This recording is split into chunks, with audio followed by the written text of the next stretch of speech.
अस्सलाम वालेकुम, good morning and a very warm welcome. आप देख रहे हैं न्यूज़ कैफ़े और मैं हूं ज़हरा रज़ा। अस्सलाम वालेकुम, मैं हूं फ़हीम अब्बास और आप सबको न्यूज़ कैफ़े में मेरी तरफ से भी बहुत बहुत खुश आमदीद। तो शो की शुरुआत करते हैं। आज हम बात करेंगे कोरोना की जो ओवरऑल सूरत हाल है उसके हवाले से हम बात करेंगे। जैसा कि हम सब जानते हैं कोरोना की दूसरी लहर ने पूरी दुनिया को अपनी लपेट में ले रखा है और दुनिया भर में अब तक 6 करोड़ 33 लाख से ज़ायद अफराद इस वबा का शिकार हो चुके हैं और अब तक ये वायरस 14 लाख से ज़ायद लोगों की जानें भी ले चुका है। पाकिस्तान की अगर बात की जाए तो पाकिस्तान में भी इस वक्त जो सिचुएशन है वो इतनी अच्छी नज़र नहीं आ रही है। टोटल कंफर्म केसेस जो हैं वो 4 लाख से ज़्यादा हो चुके हैं और 8,000 से ज़ायद अमवात हो चुकी हैं।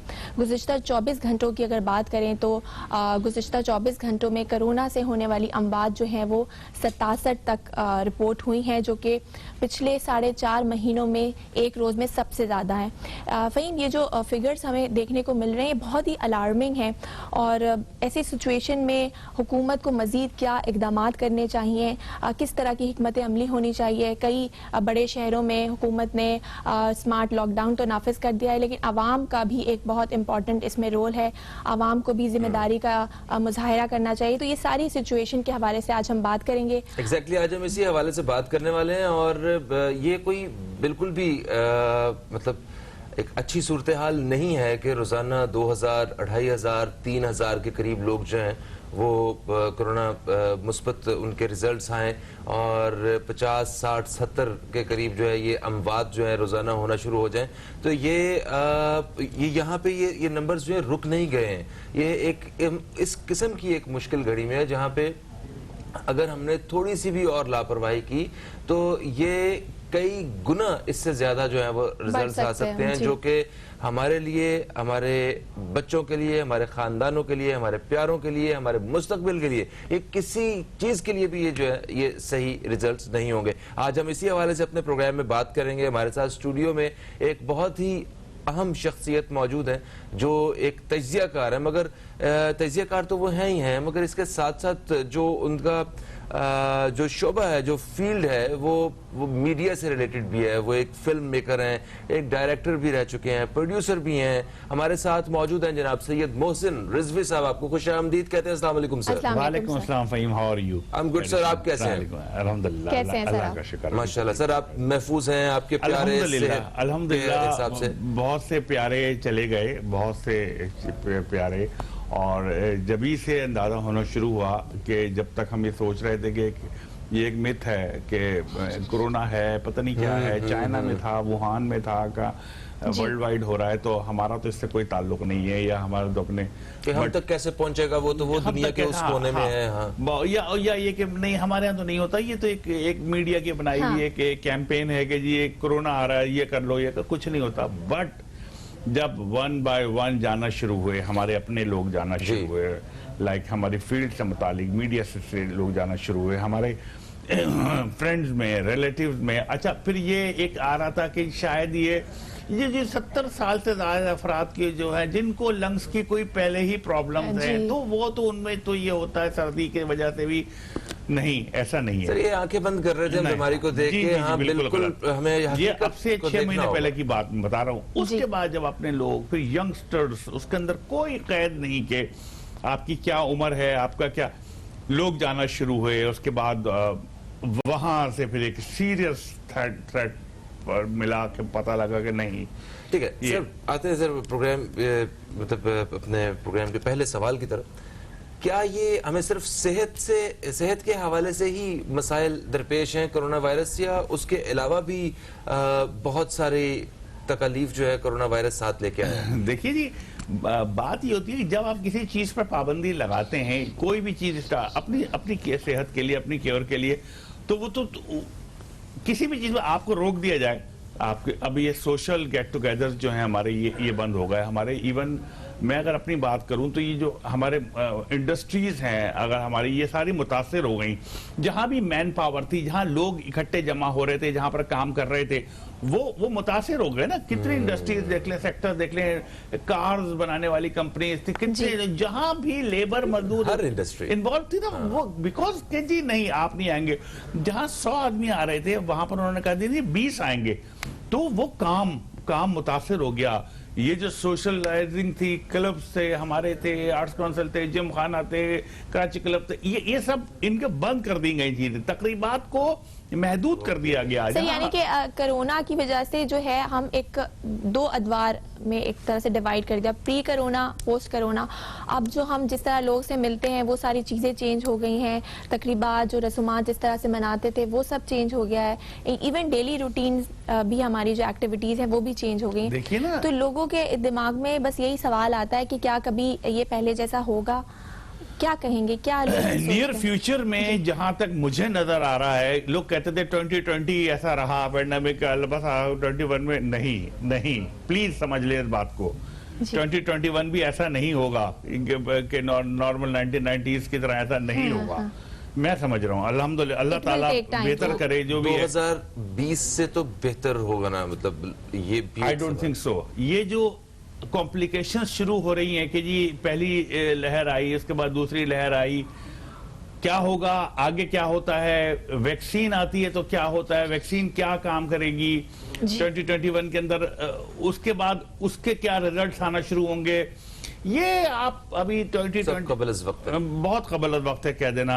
आई डोंट थिंक सो कब तक इस पर काबू पाया जा सकेगा। ये तो वर्ल्ड वाइड एक चीज है, इसके अंदर तो कि अभी किसी को नहीं पता क्या होने वाला। तो देखिए इस तरह तो बात नहीं बनेगी, मतलब हुकूमतों को, जितने भी लीडर्स हैं वो डिफरेंट सेक्टर्स के, उन लोगों को, इवन के जो घर के सरपरस्त हैं, उनके बीच हर एक जगह पे हमें मतलब अपना किरदार अदा करने की जरूरत होगी, वरना तो ये मुश्किलात और ज्यादा बढ़ती जाएंगी। अभी तो देखें सेहत, अभी तो हमने सिर्फ सेहत का सेक्टर जो है ना वो डिस्कस किया है। अभी जब माशी तौर पे बात करेंगे तो लोगों के पास तो खाने को नहीं है, लोगों के चूल्हे ठंडे हो गए।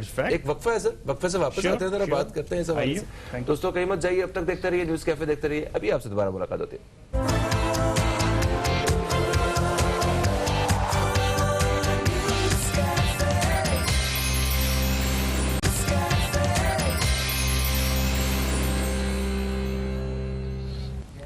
वेलकम बैक, आप देख रहे हैं न्यूज़ कैफे। मैं हूं जहरा रजा और मेरे साथ मौजूद हैं फ़हीम अब्बास।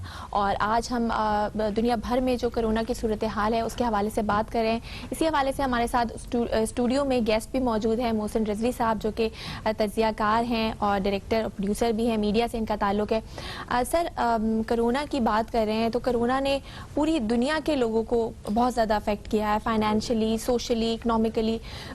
बड़े बड़े लोगों के बिजनेसेस बंद हो गए, कारोबार बंद हो गए। छोटे अगर सरमायाकारों की बात करें तो उनकी दुकानें में भी ताले पड़ गए। बड़ी बड़ी कंपनीज जो हैं वो अपना माल जो उस तरह से एक्सपोर्ट करती थी नहीं कर पा रही।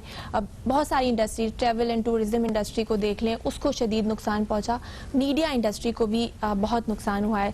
तो सर आप मीडिया से आपका ताल्लुक, मैं चाहूँगी आप बताइए कि क्या मुश्किलात का सामना आपको करना पड़ा।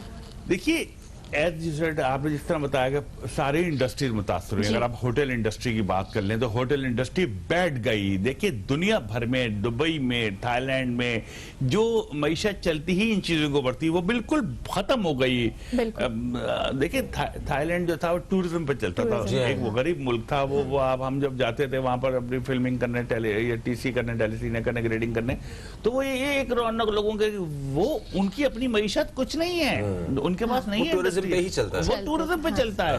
वो कहते हैं, अभी मेरे कुलदीप नराला से बात हो रही थी बेनेटन फिल्म्स के, वो कहते हैं बंद हो रहे हैं, होटल्स बंद हो रहे हैं।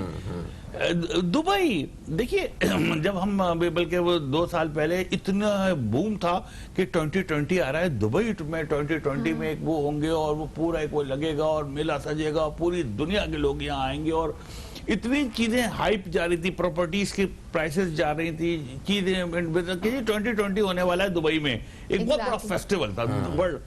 ये है अल्लाह ताला, जीरो, आज जीरो है।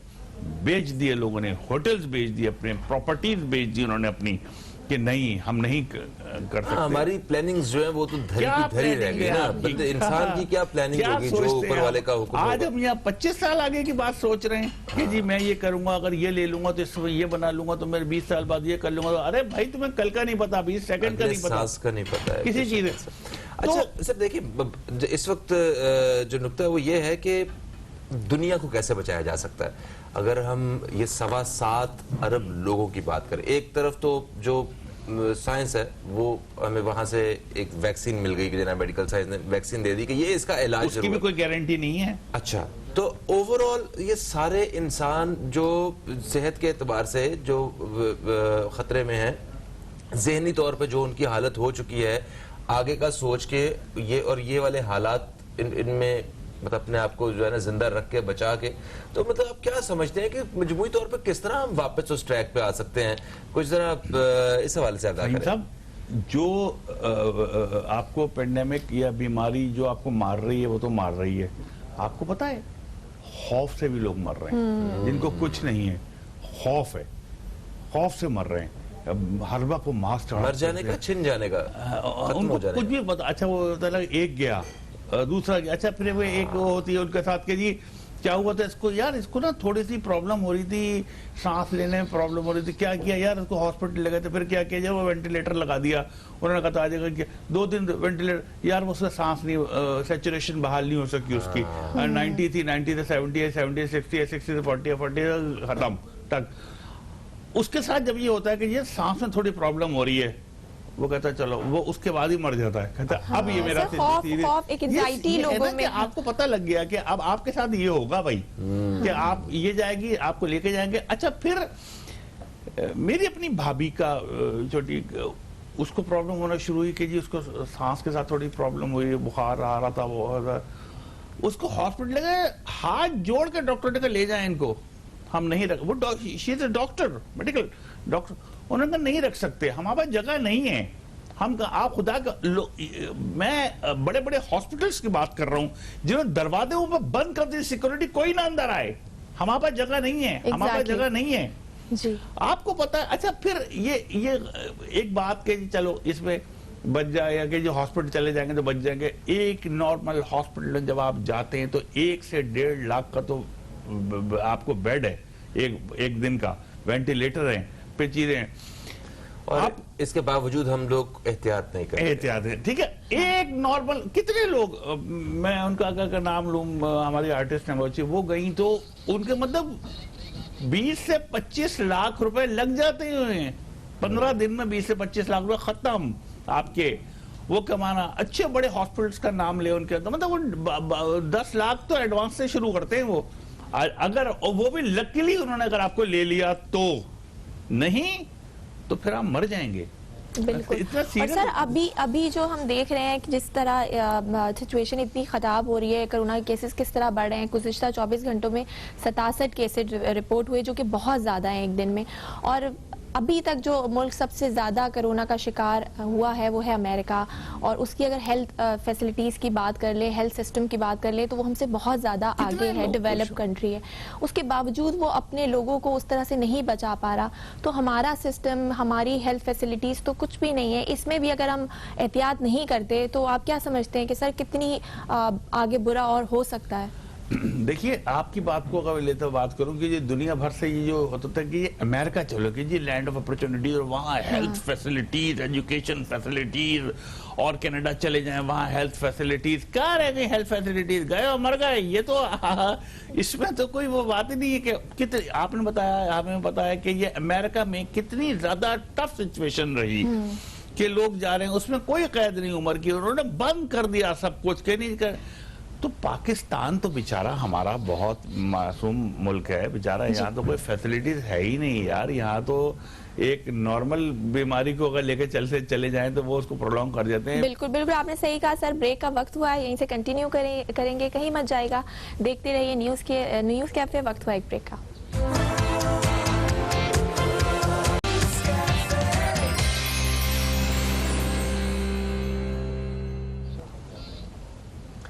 एक वक्फे के बाद आप सब दोस्तों को फिर से हम खुश आमदीद कहते हैं न्यूज कैफे में। मैं हूं फहीम अब्बास, मेरे साथ मौजूद हैं ज़ारा रजा और हमारे साथ स्टूडियो में आज मौजूद हैं सैयद मोहसिन रिजवी साहब। आप एक एनालिस्ट हैं, इसके साथ साथ आप प्रोड्यूसर, डायरेक्टर और फिल्म मेकर भी हैं। मीडिया इंडस्ट्री से आपका ताल्लुक है बुनियादी तौर पर।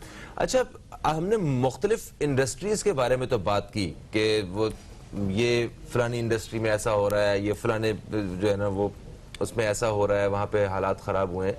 हमारी इस इंडस्ट्री के हवाले से कोई ऐसा सच कोई बात अभी तक नहीं हो सकी, हमारे प्रोग्राम में भी और वैसे भी बाहर जो है दूसरे चैनल्स पे भी इतने खुल के बात नहीं हो सकी। मैं चाहता हूँ जरा जो शो मीडिया इंडस्ट्री है इसके हालात पे थोड़ी सी रोशनी डालें कि यहाँ पे लोगों के क्या हाल है।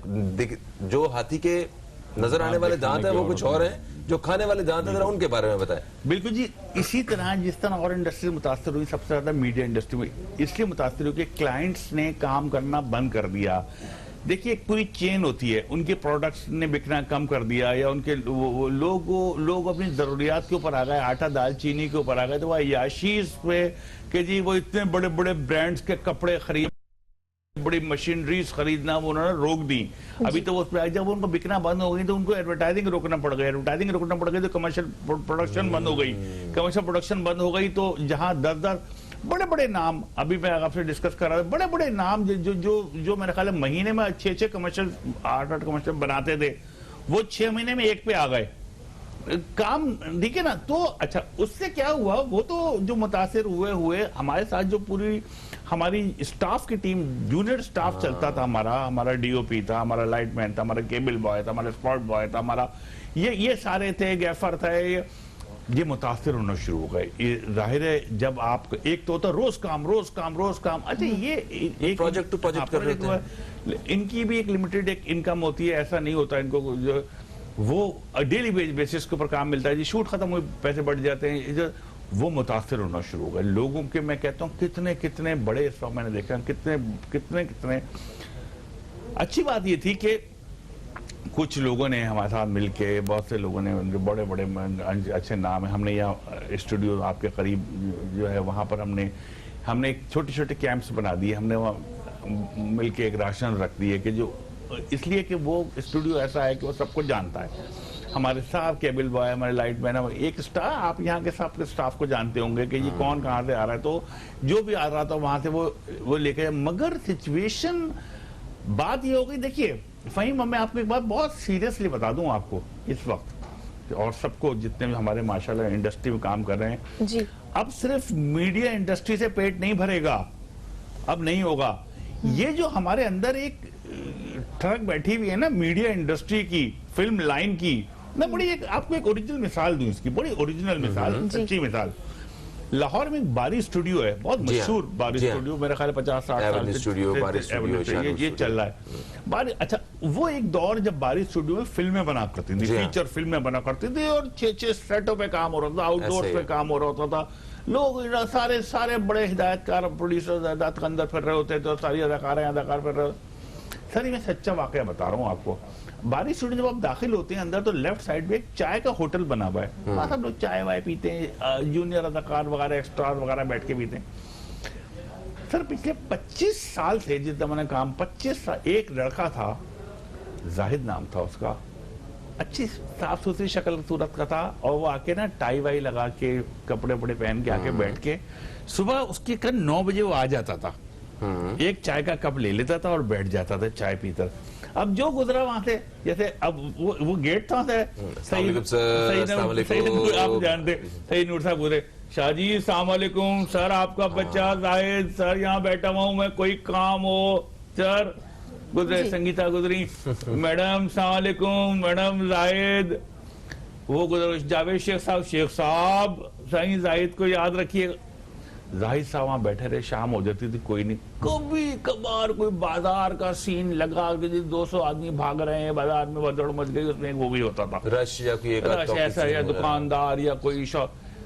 सर, वो 25 साल तक वहां बैठा रहा, उसको कोई काम नहीं मिला, कोई काम नहीं मिला। इस तरह कि जो उसका एक शौक था, ड्रीम था कि भाई अदाकार बन जाए जी। वो दुकान होटल वाला उसको देखता था कि यार ये 25 साल से मेरे पास आके चाय पीता है आके और काम नहीं मिलता, इसको शाम को चला जाता है। उसने उससे कहा जाहिद तू एक काम कर, तू 25 साल से यहाँ आ रहा है, काम तुझे आज तक एक भी नहीं मिला, तुझे किसी कोई अदाकार नहीं बन सका, तू एक काम कर, मैं तुझे ना बाहर एक रेडी लगवा देता हूँ, कोई फल फ्रूट की, किन्नू की, सब्जी की, तू ना ये करना शुरू कर दे, तेरी रोजी रोटी तो चलेगा, तू सब्जी लगाना शुरू कर दे, तेरा काम चल पड़ेगा। तो कहता है सच्चा, वाह बाबूजी, तुम्हारा मतलब है फिल्म लाइन छोड़ दूं?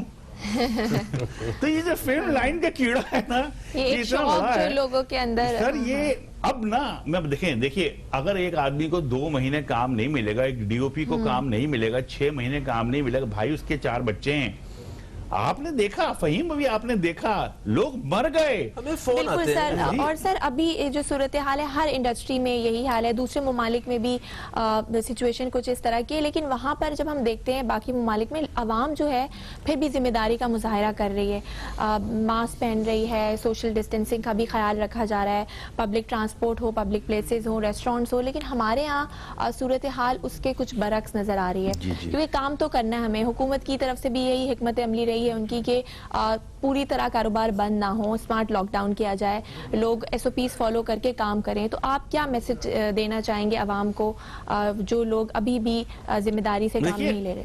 बहुत सी चीजें देखिए, पढ़े लिखे अगर बात करें या थोड़े से मेडिकल से रिलेटेड लोग, उनको तो पता है, वो तो मास्क लगा के चल भी रहे हैं, मास्क लगा के आ रहे हैं।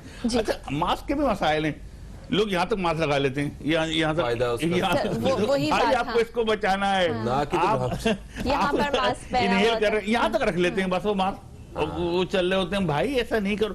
कितने इदारे ऐसे हैं, मेरा एक भाई है वो काम करता है फिशरीज के साथ, वो कहता पूरी फिशरीज में कई लाख आदमी काम कर रहा है, किसी ने मास्क नहीं पहना। वो कहते हैं इस पता नहीं, और उनको हो भी कुछ नहीं रहा, ये भी कर रहा है, बस कुछ नहीं। बड़े बड़े अगर आप ये जो आप, मुझे अफसोस हो रहा होता है कि मैं अभी आ रहा था तो देखा कि वो बसें जा रही हैं, मिनी बसें, छतों में लोग चढ़ा हुआ, उसके अंदर 50-60 आदमी छत पे बैठा हुआ, अंदर बैठे हुए, किसी ने मास्क नहीं लगाया हुआ। सर यही जो रवैया है बस वो बदलने की मेरे ख्याल है हमें जरूरत है। नहीं समझ रहे लोग, अभी समझ नहीं रहे बात को। देखे ना कि वो अच्छा वो फिर सोशल डिस्टेंसिंग क्या है उनकी समझ आ रही, मतलब लोग इसको सीरियस लेने किस तरह लेंगे, क्या होगा, या तो सर आप बिल्कुल सही कह रहे हैं, हमें वाकई थोड़ी सी सीरियसनेस की जरूरत है, और अब हमारे जो हुकूमतें हैं उनको भी जरा इस हवाले से संजीदा होकर सोचने की जरूरत है। Thank you so much Mohsin साहब, तशरीफ लाए, बड़ी खूबसूरत गुफ्तगू रही। दोस्तों एक वक्फे का वक्त है, वक्फे के बाद आपकी आए दिन कभी बच्चे, कभी बूढ़े, कभी खवातीन, कभी नौजवान वो जख्मी हो रहे हैं भारत की उन फौजियों की उन गोलियों की वजह से, जिनमें उन मासूम लोगों का कोई कसूर ही नहीं है। अगर इंडिया की अगर हालत देखी जाए तो आप देखें कश्मीर में इस वक्त वो मुसलमानों के साथ किस तरह जुल्म और ज्यादती की जा रही है, जिसकी मिसाल शायद माजी में कहीं ऐसे नहीं मिलती है। अगर मजमूई तौर पे अगर कश्मीर के अलावा इंडिया को देखें तो 25 करोड़ के करीब मजदूर और किसान इस वक्त बाहर सड़कों पे हैं जो एहतजाज कर रहे हैं। तो इंडिया को तो तबाह नरेंद्र मोदी कर ही रहा है, मगर सराउंडिंग में रहने वाले जितने भी ममालिक हैं वो, और खास तौर पे पाकिस्तान में जो अपना मनफी किरदार अदा कर रहे हैं, इस हवाले से हम बात करेंगे। हमारे साथ स्टूडियो में मेहमान मौजूद हैं, टेलीफोन लाइन पे भी बहुत ही अहम मेहमान मौजूद हैं जिनका तारुफ ज़ाहिरा करवाएंगे। बिल्कुल उनका तारुफ कराना चाहेंगे। हमारे साथ स्टूडियो में मौजूद हैं मोहम्मद मारूफ लॉन साहब जो कि तज्जियाकार हैं। अस्सलाम वालेकुम सर। सर आपको शो में वेलकम करते हैं। और टेलीफोन लाइन पर हमारे साथ मौजूद है मेजर रिटायर्ड मोहम्मद नदीम साहब जो कि एनालिस्ट हैं। सर अस्सलाम वालेकुम, आपको भी शो में खुशामदीद कहते हैं। अस्सलाम वालेकुम सर, क्या आप हमारे साथ लाइन पे मौजूद हैं? मेरा ख्याल है उनकी लाइन ड्रॉप हो गई। सर आपकी तरफ आऊंगी। सर जैसे कि फहीम ने भी अभी बताया कि भारत जो कर रहा है पूरी दुनिया उसको देख रही है, खासतौर पे नरेंद्र मोदी की अगर बात करें तो वो इंतहा पसंदाना जो उसकी सोच है जिसके वो हामिल हैं, कश्मीर में जो हो रहा है, खुद इंडिया की अगर बात करें तो वहाँ मुसलमानों के साथ जो सलूक हो रहा है, उसके अलावा अभी कुछ दिनों पहले पाकिस्तान ने भी सारे शवाहिद पेश किए, सारे सबूत पेश किए, वीडियोस तक पेश की कि किस तरह से भारत जो है वो पाकिस्तान में दहशतगर्दी की कार्रवाइयों में मुलव्विस है। लेकिन उसके बावजूद भी हम इंटरनेशनल सतह पर हम भारत के अगेंस्ट वो प्रेशर डेवलप होता हुआ नहीं देखते जो कि होना चाहिए इस वीडियोस के बाद। सर ऐसा क्यों हो रहा है, क्या देखिए, वजूहात? पहले तो भारत पूरी दुनिया में एक दहशतगर्दी की जो उसने अपनी तंजीमें बनाई हुई है, जिस तरह बलूचिस्तान में वो दहशतगर्दी करवा रहे हैं, कश्मीर पे कश्मीरी जो कश्मीरी नेता कश्मीरी उन पे जुल्म डाल रहा है। मोदी ने भारत को तो वैसी तबाही के दाने पे लाकर खड़ा कर दिए और इंशाल्लाह बहुत जल्द कश्मीर भी आज़ाद होगा। और ये बाकी जो बाहर के ममालिक हैं वो अपना हर जितने भी ममालिक हैं वो अपना बिजनेस और एक बहुत बड़ी इकॉनमी है जो भारत बहुत बड़ा एक दूसरा बड़ा मुल्क है, आबादी के लिहाज से दूसरा बड़ा मुल्क है। तो जितने भी ममालिक हैं वो अपने फ़ायदे और इन चीज़ों को देखते हैं। और तकरीबन पिछले 70-72 साल से जो कश्मीर में अक़वाम मुत्तहिदा की जो करारदाद थी उस पर कश्मीरियों को उनको हक नहीं दिया गया। और इस तरह बहुत सारी ऐसी इशूज़ हैं। इस वक्त कश्मीरियों पर जो जुल्म हो रहा है और जो कश्मीरियों को वहाँ शहीद किया जा रहा है, पूरी दुनिया को पता है, आंखें बंद करके पूरी दुनिया बैठी हुई है। और कश्मीर पे जो जितने भी हमारे खान साहब ने वहाँ पे जाकर तकरीर की और इस तरह बहुत सारे लोग हैं, पूरी पाकिस्तानी कौम क्या पूरी दुनिया इस वक्त आवाज़ उठा रही है। मगर जो बाकी अक़वाम मुत्तहिदा या जो ऐसे अदारे हैं तो उनकी आंखों पे पट्टी बंधी हुई है मेरे हाल में कि उनको नज़र नहीं आ रहा। बाकी अगर किसी दूसरे रूस में हो जाए या किसी बार दूसरे ममालिक में छोटा सा भी अगर कोई मामला होता है उस पर पूरी दुनिया वेला मचाना शुरू कर देती है। और अगर मुसलमान किसी मुल्क पे जुल्म हो रहा है तो वहाँ पूरी दुनिया खामोश होती है। इंसानी हकूक के जितने भी ठेकेदार हैं वो इस वक्त जो है खामोश हैं, जो बड़ी तकलीफ की बात है। आपका अपना ताल्लुक भी जो है वो उसी खित्ते से, उसी एरिया से, कश्मीर से आपका ताल्लुक है, वादी नीलम के पास। और सर देखिए, हमने ये देखा कि वहाँ पे लोग आज भी जो घर बनाते हैं उसकी बेसमेंट्स और कुछ ना कुछ ऐसा उसका एरिया बनाते हैं कि अगर फायरिंग वगैरह हो तो हम अपने आप को छुपा सकें। तो जरा उस बारे में थोड़ा सा बताएं। और हमने ये भी सुना है कि यहाँ पे रहने वाले जो पाकिस्तान में जो कश्मीरी रहने वाले हैं इनके आज भी रिश्तेदार जो है मकबूजा कश्मीर में हैं। तो क्या उन लोगों के साथ राब्ते वगैरह भी होते हैं? किस कैफियत में आप लोग सारे जिंदगी गुजार रहे हैं, जरा वो बताइए। सर मैं खुद LOC का जो वादी नीलम का इलाका है शारदा में वहाँ का रहने वाला हूँ। और ये रोज़मर्रा हमारी सेवल आबादी पे इंडियन बमबारी शेलिंग, ये अभी 13 अक्टूबर का जो ताज़ा वाक़या है जी, ये 13 अक्टूबर को तकरीबन मुसलसल 5 से 6 घंटे तक सेवल आबादी को निशाना बनाया, जिसमें हमारे बहुत सारे 4 लोग शहीद हुए। और वहाँ पे लोग जो है इंतहाई गुरबत में ज़िंदगी गुजारते हैं। वादी नीलम के पसमानदा इलाका है, वहाँ पे अभी 6 महीने बर्फ़ होती है, इलाका बंद हो जाता है। तो उस 6 महीने में ऊपर से इंडिया की बमबारी और फिर रोड नहीं है, अस्पतालें नहीं है, उस पे लोगों ने जो बैंकर वगैरह अपनी मदद आपके तहत बनाए हुए हैं, ज़मीनों में उन्होंने कोई 6 बाई 6 के उसमें 20-25 आदमी इकट्ठे वहाँ पे। और ऊपर से सर्दी का वो जो मौसम, अभी सर्दी चल रही है, बर्फबारी है, तो उस पे लोगों को उसके अंदर रहना। अभी ये जो 13 अक्टूबर को जो वाक़या हुआ जुम्मे वाला दिन था, तकरीबन मुसलसल 6 घंटे तक सेवल आबादी को ये जो इन्होंने बोझदाना कार्रवाई की है इंडियन आर्मी ने, 6 घंटे इन्होंने दुनियाल सेक्टर शारदा और इस इलाके को मुसलसल सेवल आबादी को निशाना बनाया। जिसमें सर तो ये भारत जो है ये शहरी आबादी जो सिविलियंस है उनको क्यों निशाना बनाता है? LOC की वायलेशन भी करता है, सीज फायर मुआहदे की वायलेशन भी करता है, तो हम क्या कर सकते हैं इस चीज़ को रोकने के लिए? हम तो सिर्फ ये हमारे जो पाक आर्मी है, हम इनको सलाम पेश करते हैं कि ये किसी भी जगह पे इन्होंने सेवल आबादी पे वहाँ फायर कर नहीं सकते, क्योंकि वो इसलिए आज़ाद फायर हमारे पे कर रहे हैं क्योंकि यहाँ पे हम मुसलमान हैं, कश्मीरी आबादी है। अब हमारी आर्मी वहाँ फायर नहीं कर सकती क्योंकि वहाँ भी मुसलमान है, कश्मीरी हैं, तो वो आज़ादाना फायर नहीं करती है। नहीं, हमारी आर्मी उन पे इसलिए अटैक नहीं कर सकती क्योंकि वहाँ भी मुसलमान सेवल आबादी है, इंसानियत है, वो नहीं कर रहे। अगर हिंदू भी हो तो हमारी आर्मी जो है सेवल आबादी पे नहीं करती। जी हाँ, आर्मी टू आर्मी जो उनकी पोस्टें वगैरह ऊपर बनी हुई हैं उन पे, अब वो पोस्टें उनकी महदूद होती हैं उस पे। और ये तो बिला इश्तिहाल फायरिंग, ये 13 अक्टूबर को जो इन्होंने 4 आदमी शहीद किए, 40 से 45 मकान जो हैं वो जला कर राख कर दिए। इस वक्त भी वो 45 फैमिलियाँ जो हैं खुले आसमान के नीचे बर्फ़ में बैठी हुई हैं। तो इनकी जो बुज़दिलाना कार्रवाई है और लोगों ने जो बैंकर वगैरह बनाए वो अपनी मदद आपके तहत, कोई किसी ने वो पहाड़ के अंदर मतलब पहाड़ को सुरंग करके बनाया हुआ, किसी ने जो गवर्नमेंट आज़ाद कश्मीर की है वो भी कोई उनके साथ इतनी मुखलिस है नहीं है कि भाई वो उनको वो बैंकर का वो दे कोई पैसे। या वहाँ पे तो मतलब ज़िंदगी जो है वो बहुत अजीरन गुजार रहे हैं लोग। जी। तो यानी कि बड़ी तकलीफ में लोग हैं, जिसकी वजह जो है ये वो अंधी गोलियां हैं जो इन मासूम शहरियों को आके बिला लगती हैं। इस्तेमाल फायरिंग। ये एक रोड है हमारा वादी नीलम का, शायद आपने कभी विजिट किया हो या नहीं किया। मैंने विजिट किया।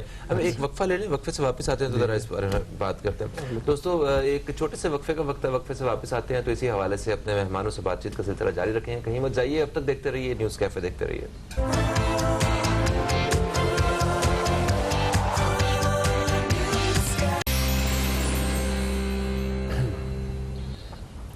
Welcome back. आप देख रहे हैं न्यूज़ कैफ़े। मैं हूं ज़हरा रज़ा और मेरे साथ मौजूद हैं फ़हीम अब्बास।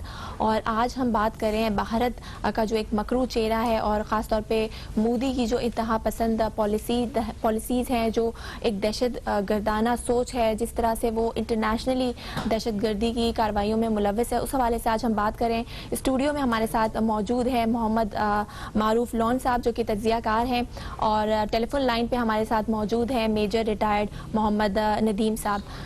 जी, अस्सलाम वालेकुम सर। वालेकुम अस्सलाम। सर, भारत की बात हो रही है और सर अभी कुछ महीने पहले अक्टूबर के मंथ में अमरीकी जरीदे फॉरेन पॉलिसी की रिपोर्ट में ये बाकायदा तौर पर भारत का जो मकरू चेहरा है वो दुनिया के सामने वाज़िया किया गया था। और उस रिपोर्ट में ये बताया था कि वो किस तरह से इंटरनेशनली दहशत गर्दी की कार्रवाइयों में मुलव्वस है और उसके किस तरह दाइश से रवाबित हैं, गठजोड़ हैं। 2017 में टर्की में जो क्लब में हमले हुए, उसके अलावा ईस्टर के मौके पर 2019 में श्रीलंका में जो हमले हुए, न्यूयॉर्क स्टॉक होम्स के हवाले से उसमें बात की गई थी कि भारत के इससे रवाबित मिलते हैं। तो सर, उसके बावजूद जिस तरह से इंटरनेशनली उसके खिलाफ एहतजाज होना चाहिए, इन सारे डिप्लोमेटिक सतह पर इन मुल्कों को जो एहतजाज रिकॉर्ड करवाना चाहिए था, उस तरह से वो नहीं होता। क्या वजह है, क्या वजह है कि भारत के खिलाफ आलमी सतह पे वो प्रेशर डेवलप नहीं होता जो कि होना चाहिए? देखिए, इस वक्त पूरी दुनिया तकरीबन बहुत ज़्यादा जो है वो रेडिकलाइज हो गई है, पोलराइज हो गई है, और उसमें कुछ आप कह लें अनफॉर्चुनेटली कि इस्लामफोबिया का एक बहुत बड़ा एलिमेंट इसमें शामिल है। और ये वेस्टर्न कंट्रीज में ज़्यादा है और वही कंट्रीज इस वक्त मैटर करती हैं जो कि यूनाइटेड नेशन को इफेक्ट करती हैं। अब आप देख लें कि ये इस्लामफोबिया की वजह ही एक रीज़न है जिसकी वजह से फुल्ली नोइंग कि इंडिया का आप देखें अभी डोजियर भी हमने यूनाइटेड नेशन के जो हेड है उनके हवाले किया गुतार साहब के साथ, और आपने ये देख लिया कि अमेरिकन जरीदे में दाइश के साथ इनके कितने क्लियर रवाबित और रिलेशंस और एक्शंस जो इन्होंने सारी कार्रवाई की वो शामिल हैं।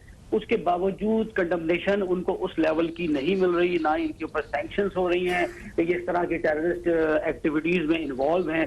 उसका मैं ये समझता हूँ कि सिर्फ एक ही रीजन है और वो है इस्लामफोबिया। डिस्पाइट गवर्नमेंट काफी इस दफा पहले के मुकाबले में इस गवर्नमेंट ने काफी इफेक्टिव रोल प्ले किया और इस मामले को आप देखें यूरोपियन यूनियन में लेके गए, उन्होंने कंडेम किया, अमेरिकन ह्यूमन राइट्स कमीशन ने उसको कंडेम किया। तो मैं समझता हूँ कि कंडेमनेशन भी हुई है बहुत सारे लेवल के ऊपर, लेकिन वो एक्शन नहीं हुआ जो आप बता रही हैं कि होना चाहिए।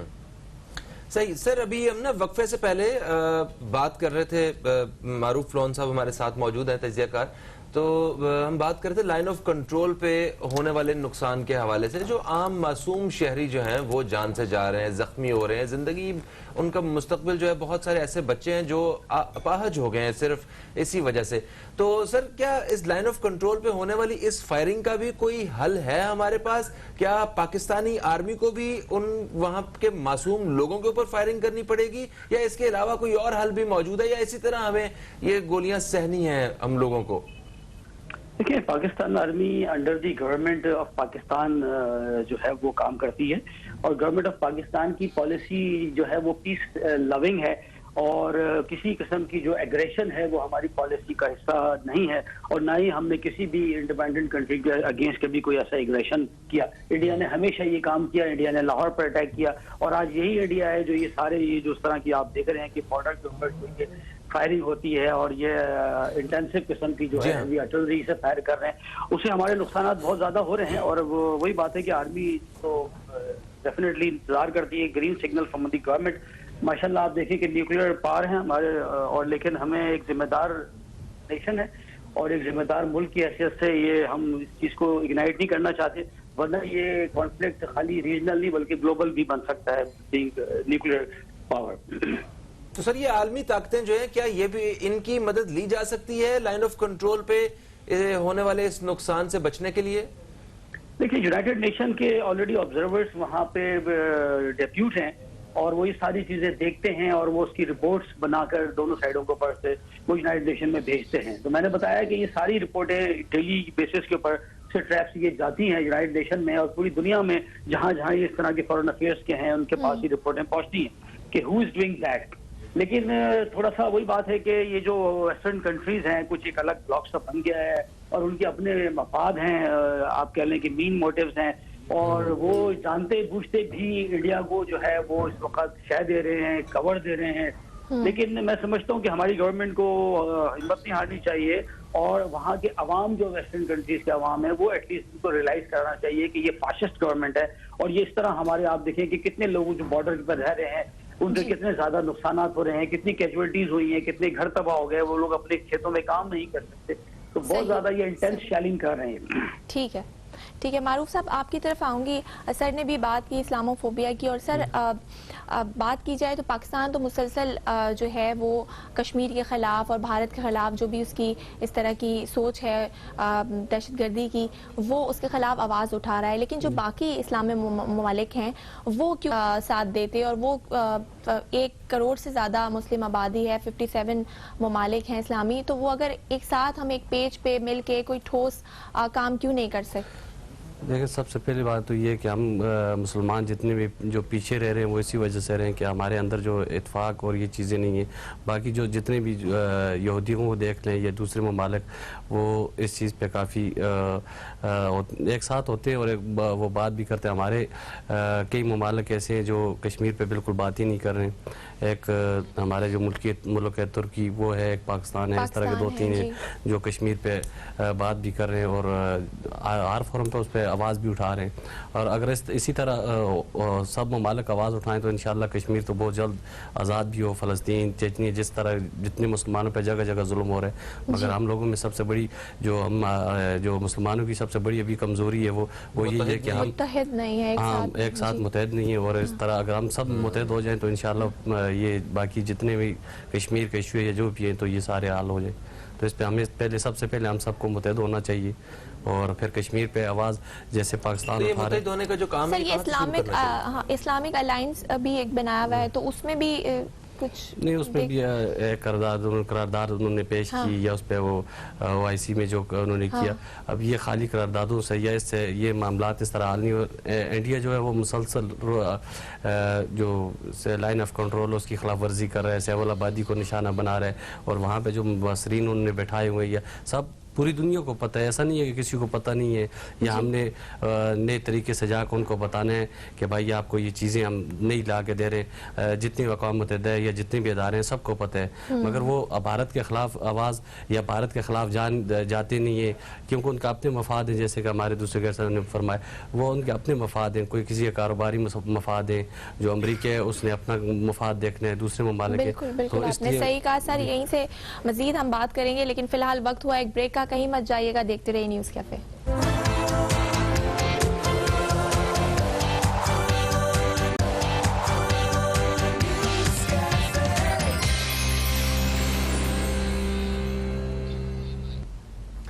एक वक्फे के बाद आप सब दोस्तों को फिर से हम खुशामदीद कहते हैं न्यूज़ कैफे में। मैं हूं फ़हीम अब्बास, मेरे साथ मौजूद हैं ज़हरा रज़ा और स्टूडियो में हमारे साथ मौजूद है मोहम्मद मारूफ लोन साहब जो कि तजियाकार हैं, और टेलीफोन लाइन पे हमारे साथ मेजर रिटायर्ड मोहम्मद नदीम साहब मौजूद हैं। मेरे सब वक्फे से पहले जिस तरह हम बात कर रहे थे मारूफ लोन साहब से कि इस वक्त जो मुस्लिम ममालिक हैं उनको भी एक ख़ास किरदार अदा करने की ज़रूरत है। हम वैसे मुस्लिम ममालिक से अगर हट के बात की जाए तो ये इस्लाम के अलावा, मुसलमानों के अलावा, ये इंसानियत का भी तो मसला है। और अगर वाकई ये इस इंसानियत का मसला है तो ये पूरी दुनिया इस पे खामोश क्यों है? या कभी कभी तो हमें ऐसा लगता है कि ये सिर्फ ये पाकिस्तान और भारत का ही मसला है जो हम इसे सॉल्व नहीं कर पा रहे, बाकी लोगों का कोई खास किरदार नजर नहीं आ रहा है इसमें, इस मसला कश्मीर में। और हमारे उन मतलब पूरी दुनिया की आंखें बंद होने की वजह से कश्मीरी अपने बच्चों की जो है जाने कुर्बान किए जा रहे हैं इस हवाले से। देखिए, ये डेफिनेटली इस वक्त मैंने जैसे पहले बताया कि इस वक्त पूरी दुनिया के ऊपर अनफॉर्चुनेटली 100 साल से ज्यूस के हाथ सरमाया लग गया और ये ज्यूस अपना इसको रिनेसेंस का दौर कहते हैं और वो उस वक्त ग्लोब पे छाए हुए हैं और वो एंटी मुस्लिम रोल प्ले कर रहे हैं। इसी तरह से उन्होंने आप देखें कि जो मुस्लिम वर्ल्ड है उसको भी रेडिकलाइज कर दिया है, उसमें भी ग्रुपिंग्स हो गई हैं, जिसकी वजह से जो ये उम्मत मुस्लिमा एक हम आवाज उसको होना चाहिए बहुत सारे इश्यूज के ऊपर, वो हम नहीं हो पा रहे।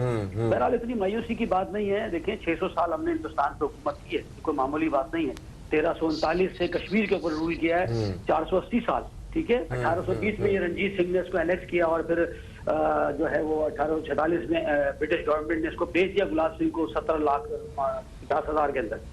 तो इंशाअल्लाह हमारा भी दौर आएगा और मुस्लिम मालिक के साथ हमें अपने ताल्लुकात को सवार रखना चाहिए और किसी भी किस्म की ग्रुपिंग में नहीं जाना चाहिए, बल्कि सबके साथ अपने रिलेशंस को बहाल रखना चाहिए। और इंशाअल्लाह जिस तरह आपने देखा है कि पाकिस्तान आर्मी इस तरह तरक्की कर रही है और हम प्रोग्रेसिव कंट्री हैं, हमने पहले भी इंडिया के ऊपर कोई एग्रेशन नहीं किया। आप देखें कि फ्लाइट लेफ्टिनेंट था वो नाची की था कारगिल वॉर में, उसे हमने वापस किया। अभी को हमने 27 फरवरी को उसको वापस किया। तो हम हमेशा हमने अच्छे पॉजिटिव सिग्नल्स दिए, पूरी दुनिया को इस बात का पता है, इंडिया के अज़ाइम को पता है। और हमें अपनी एफर्ट को जारी रखना चाहिए। सर सवाल एक करना चाहूंगी सर, तो आप क्या समझते हैं, आप पाकिस्तान को सिफारती सतह पे और क्या मजीद इकदाम करने चाहिए जिससे भारत की जो सफाकियत है वो दुनिया भर के सामने नुमाया हो और भारत को सिफारती सतह पे किस तरह से अलग किया जा सकता है?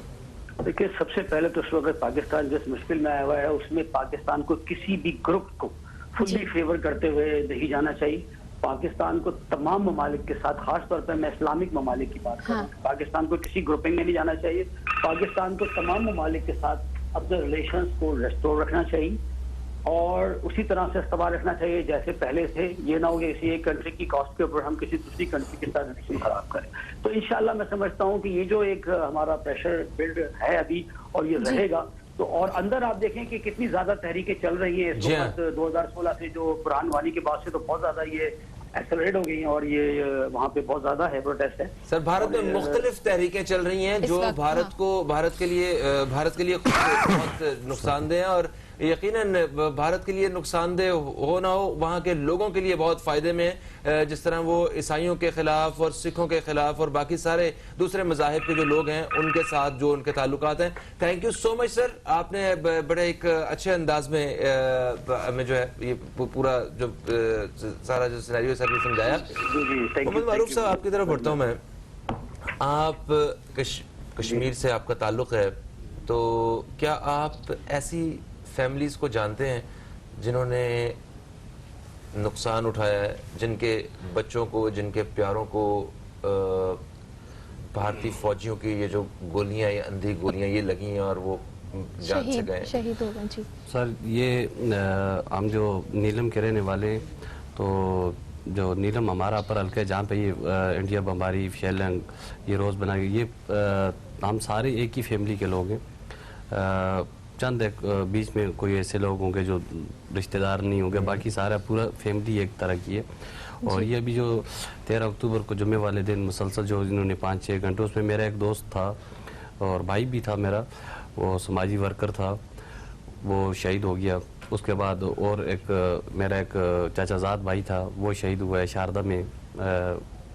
उसके बाद और बहुत सारे लोग जो हैं जो मेरे हकीकी रिश्तेदार हैं वो शहीद हुए हैं। एक मेरा फूफी का बेटा शहीद हुआ है, एक मेरा भाई हुआ है।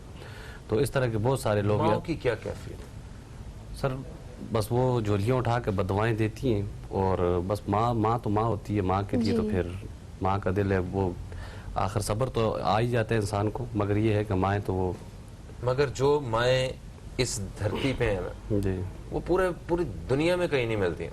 इनका एक बच्चा शहीद होता है ना तो ये कहती हैं कि हमारे 10 बच्चे भी होते हैं ना तो 10 भी इस मुल्क पे कुर्बान कर देते हैं। ये जज्बा, ये एहसास ये पूरी दुनिया में आपको कहीं नहीं मिलेगा। ये कहीं नहीं मिलेगा। शारदा में तकरीबन 22 साल का वो नोमान नाम लड़का था, मेरे मतियुल्लाह का बेटा, वो शहीद हुआ तो मैं ये फातह ख्वानी के लिए वहाँ पे उसको फातह पढ़ने के लिए, तो उसने कहा भाई मेरे 4 बेटे, मैं इस मुल्क पे 4 को कुर्बान और करूँगा। मतलब उसे आंसू तक नहीं थे कि मैंने कहा यार जवान बेटा आपका गया है, तो कह रहे मैं इस मुल्क, हम अपने मुल्क के लिए जो बाकी हैं, मैं हूँ, हम सब कुर्बान हैं।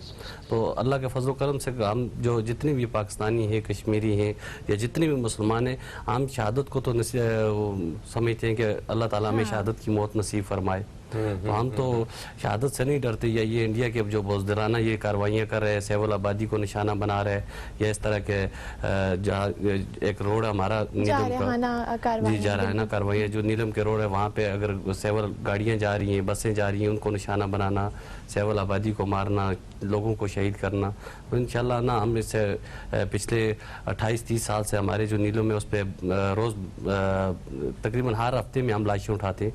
तो इंशाल्लाह ना हम डरे हैं ना झुके और ना इंशाल्लाह डरेंगे। सही सही। तो इंशाल्लाह अच्छा सर, ये जो मोदी की हुकूमत है, ये एक्सट्रीमिस्ट है, पॉलिसीज इसकी ऐसी हैं, अगर ये हुकूमत चली जाती है तो आपको लगता है कि कुछ बेहतरी आएगी आगे होने वाले हालात में, पाकिस्तान के साथ ताल्लुकात में और कश्मीर के हवाले से? नहीं, इंशाल्लाह उससे पहले तो अल्लाह ने चाहा तो आज़ादी हो जाएंगे हम इंशाल्लाह। और मोदी तो एक फास्ट आदमी है, उसने जो वहाँ पे मुसलमानों में गुजरात में जो कत्लेआम उसने किया, अभी जो उन्होंने मुसलमानों का कत्लेआम शुरू किया हुआ है, तो रोज वहाँ कश्मीर पे जो जुल्म हो रहे हैं माँ बहनों के साथ, बच्चों के साथ, सर हमें पूरा यकीन है कि एक दिन वो बहुत जल्द वो दिन आने वाला है जब हमारे कश्मीरी बहन भाई आज़ाद फिजाओं में सांस लेंगे और ये जो इंडिया की, भारत की जो इस तरह की बुज़दिलाना कार्रवाइयाँ ये खत्म हो जाएंगी। थैंक यू सो मच, आप तशरीफ लाए। हमारा दुश्मन बुज़दिल जरूर है, और मगर हम भी अपने जितने भी एक्शंस हैं उनसे मुतमईन है कि हम कुछ गलत नहीं कर रहे,